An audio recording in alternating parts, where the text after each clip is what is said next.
Hello everyone, welcome to One Academy. My name is सत्य प्रताप और इस सेशन में हम लोग देखेंगे नीट के प्रीवियस ईयर क्वेश्चन केमिस्ट्री के चैप्टर केमिकल काइनेटिक्स से।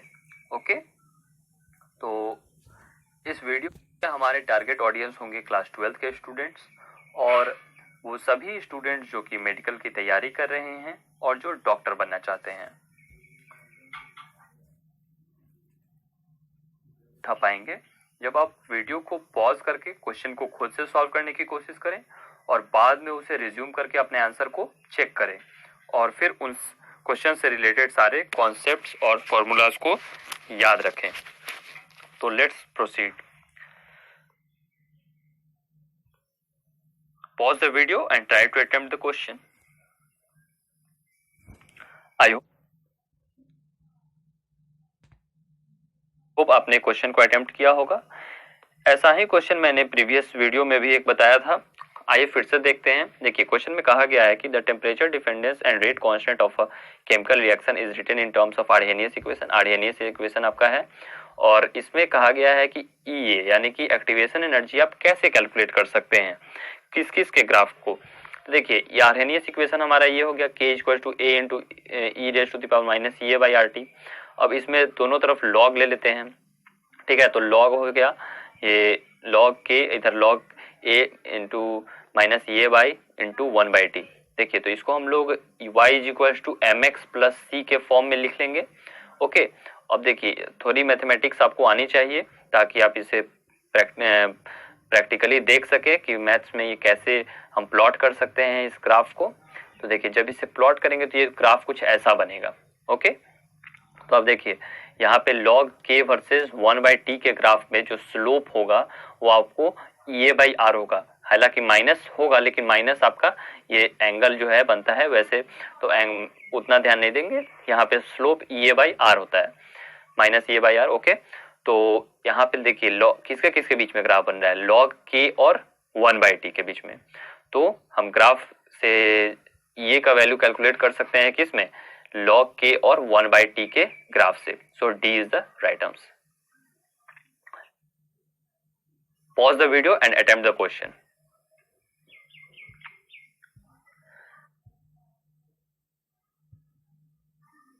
देखिए इसमें आपको activation energy of simple chemical reaction A to B दिया गया हुआ है जो कि फॉरवर्ड रिएक्शन में E होता है। ओके, एक्टिवेशन एनर्जी, और EB होता है आपका बैकवर्ड रिएक्शन में।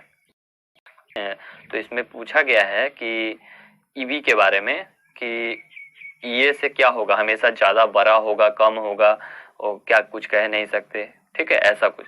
तो देखिए activation energy for a reverse reaction will depend whether the forward reaction is endothermic या एक्सोथर्मिक।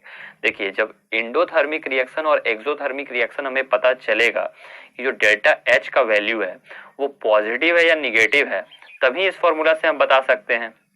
अब देखिए पूछा गया है EAB के बारे में, तो EAB का वैल्यू क्या होगा, delta H minus delta H EAF minus delta H।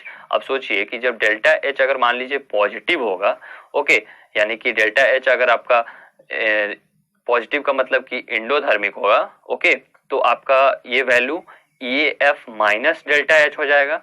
Okay, तो उसमें आपको यहाँ पे घट जाएगा। ओके, और जब आपका डेल्टा H आपका निगेटिव होगा तो इधर आएगा तो EAF प्लस डेल्टा H हो जाएगा, तो बढ़ जाएगा।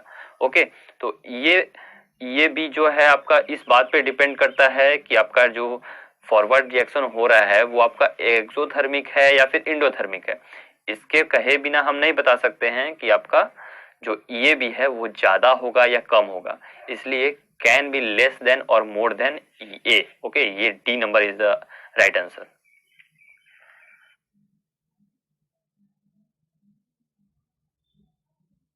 Pause the video and attempt the question. I hope आपने इस क्वेश्चन को अटेम्प्ट किया होगा। ये बहुत ही इंपॉर्टेंट क्वेश्चन है लेकिन सिंपल क्वेश्चन है। देखिए इसमें आपको कहा गया है कि when a biochemical reaction is carried out in a laboratory in the absence of enzyme. देखिए एंजाइम का मतलब है कैटलिस्ट। ओके, एंजाइम में कैटलिस्ट होता है, then the rate of reaction obtained is 10⁻⁻⁶। तब जो रिएक्शन जो है वो 10⁻⁻⁶ टाइम्स होती है।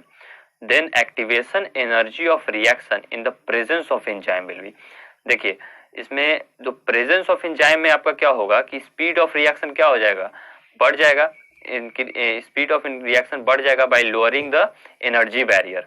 सो a new path is followed with lower activation energy. देखिए जैसे ये वाला, इस ग्राफ को आप समझने का कोशिश कीजिए, तो ये जो ऊपर वाला जो बन रहा है कर्व, ये आपका सिर्फ रिएक्टेंट से है, तो इसमें आपका एक्टिवेशन एनर्जी ज्यादा है।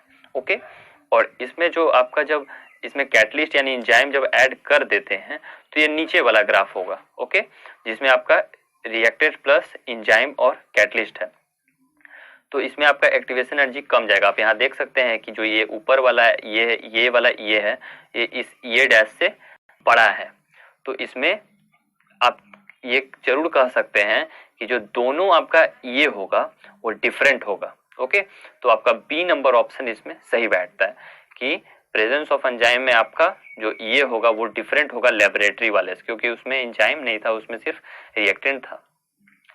सो let's move to the next question. Pause the video and attempt the question. I hope आप लोगों ने क्वेश्चन अटेम्प्ट किया होगा। देखिए इसमें activation energy of chemical reaction can be determined by, तो देखिए activation energy of chemical reaction कैसे डिटरमिन कर सकते हैं। तो देखिए इसमें हम लोगों ने बहुत पहले भी डिस्कस किया था कि आर्हेनियस इक्वेशन से ये कर सकते हैं। फिर से देखिए ये K1 और K2 आर्हेनियस इक्वेशन को दो टेम्परेचर पे हम लोग देखेंगे, ठीक है, तो दो टेम्परेचर पे दो रेट कांस्टेंट भी होगा।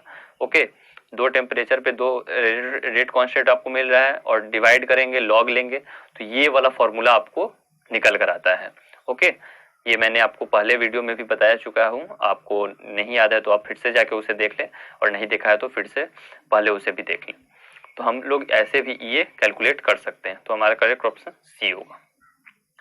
Pause the video and attempt the question. देखिए क्वेश्चन कहा गया है कि इन अ reversible reaction the energy of activation for a forward reaction is 50 kilocalorie. The energy of activation energy of reverse reaction will be, देखिए इसमें फिर वही बात आ गई कि रिवर्सिबल इवन में फॉरवर्ड रिएक्शन का आपको दिया हुआ है और बैकवर्ड रिएक्शन का पूछा है। हम लोगों ने इससे पहले भी कुछ क्वेश्चन सॉल्व किए, तो उसमें देखा है कि ये डिपेंड करता है कि जो आपका रिएक्शन हो रहा है वो इंडोथर्मिक या फिर एक्सोथर्मिक पे हो रहा है। तो ये हम बिना देखे कि इंडोथर्मिक है या फिर एक्सोथर्मिक ये नहीं कह सकते। ओके, और यहाँ पे इंडोथर्मिक एक्सोथर्मिक की कोई चर्चा भी नहीं की गई है, तो इसलिए यहाँ पे जो सही ऑप्शन होगा आइदर ग्रेटर देन और लेस देन 50 कैलोरी। ओके, आप यहाँ से तो देखे तो वीडियो पॉज करके ये समझ सकते हैं, मैंने इंडोथर्मिक एक्सोथर्मिक को ये लिखा हुआ है और पहले भी एक्सप्लेन कर चुका हूँ। Pause the video and attempt the question. I hope आप लोगों ने क्वेश्चन अटेम्प्ट किया होगा। अब देखिए क्वेश्चन कहा गया है a chemical reaction is catalysed by a catalyst X. एक कैटलिस्ट एक्स क्यू यूज किया गया और उसके रेस्पेक्ट में 4 स्टेटमेंट्स दिए गए, कौन सा सही होगा। देखिए hence x reduces the enthalpy of the reaction. Enthalpy से इंथैल्पी यानी कि डेल्टा एच से कोई लेना देना नहीं, ठीक है। Decreases the rate constant of the reaction, rate constant का कैटलिस्ट से कोई लेना देना नहीं होता, इसलिए ए और बी आपका सरासर नहीं होगा। अब देखिए increases the activation energy of the reaction, जब catalyst increases the activation energy, जब हमें एनर्जी ज्यादा ही देनी होगी तो फिर हम कैटलिस्ट यूज करेंगे ही क्यों। ओके, तो सी नंबर भी नहीं होगा।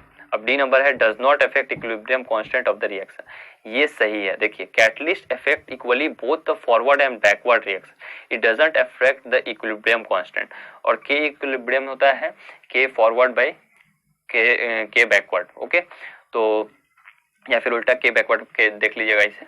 तो देखिए आपको जब आपका बदल ही नहीं रहा है, ओके, इक्विलिब्रियम कांस्टेंट आपका फॉरवर्ड और बैकवर्ड में बदल ही नहीं रहा है, क्यों, तो आपका ये नहीं कह सकते हैं कि इक्विलिब्रियम कांस्टेंट चेंज होगा।